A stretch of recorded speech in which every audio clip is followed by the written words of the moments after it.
The Clockmaker of Black Forest.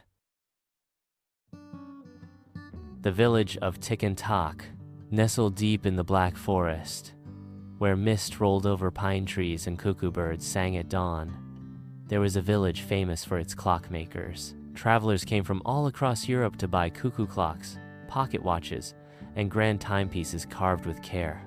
In that village lived Hans, a young apprentice clockmaker. Hans was clever with tools, his hands steady as he worked with gears and springs, but he was also impatient. "Why spend hours perfecting each clock?" he muttered. "People won't notice a small flaw." His master, old Herr Dietrich, shook his head. "Hans, a clock must be true, or it betrays its purpose. A dishonest clock is no clock at all." But Hans rolled his eyes. Time is time, even if the hands are off by a little. The temptation. One summer, a wealthy merchant from Berlin arrived in the village. He ordered the largest and most beautiful cuckoo clock for his mansion. Herr Dietrich, too old to manage the work, handed the project to Hans. "This is your chance," the old man said. "Do it with honesty and care." Hans worked day and night, but halfway through he grew tired. Carving the wooden frame took too long. Aligning the gears was tedious, so Hans cut corners. He used cheap wood for the base and left one gear slightly loose. "No one will notice," he told himself. "Besides, I will earn my money faster." The clock's betrayal. When the merchant returned, Hans proudly presented the grand clock, its face shining with gold paint. The merchant paid generously and left with it. For a while, Hans walked around the village with his chest puffed out. "See? Hard work is overrated. A little trick, and I am rich." But only a month later, word returned. The merchant was furious. The clock had stopped working during a grand dinner party. The cuckoo popped out at the wrong hour, embarrassing him in front of his guests. The merchant sent men back to the village with a message. "If this is the work of your craftsmen, I will never buy from here again."